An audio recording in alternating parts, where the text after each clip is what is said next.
कोल्हापुरात माकडाचा हैदोस पाहायला मिळतोय। 63 जणांना एका माकडानं चावा घेतलाय। राधानगरी तालुक्यातल्या सोळांपूर गावात ही माकडाची दहशत पाहायला मिळते।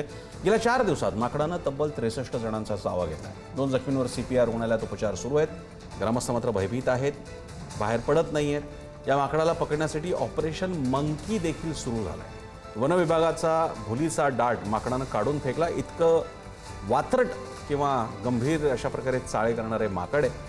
गावात सध्या संचारबंदीसारखी परिस्थिती निर्माण झाली असून या माकडाला जेरबंद करण्यासाठी वन विभाग, रेस्क्यू टीम आणि स्थानिक तरुण हातात काठ्या घेऊन ऑपरेशन मंकी राबवतात। शेखर पाटील आपले प्रतिनिधी तिकडे पोहोचलेले आहेत। शेखर, एका माकडानं अख्खं गाव बंद करून टाकलेलं आहे, काय अपडेट्स आहेत या बाबतीत?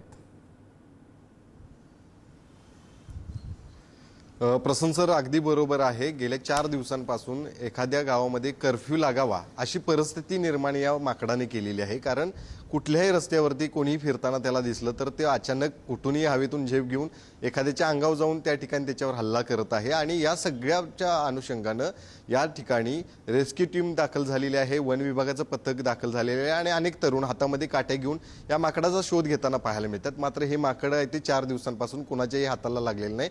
अगदी ट्रँक्युलायझर डार्ट जो असतो तो मारल्यानंतर त्याला भुलीचं इंजेक्शन अर्थातच आपण म्हणू शकतो ते देखील तो हाताने फेकून काढतो एका सेकंदामध्ये। त्यामुळे त्याला भूल देऊन देखील पकडणं हे देखील आता जिकरीचं बनलेलं आहे। त्यामुळे आता करायचं नेमकं काय आणि या माकडापासून आपली सुटका कशी करायची यासाठी आता हे सगळेजण प्रयत्न करताना दिसत आहेत।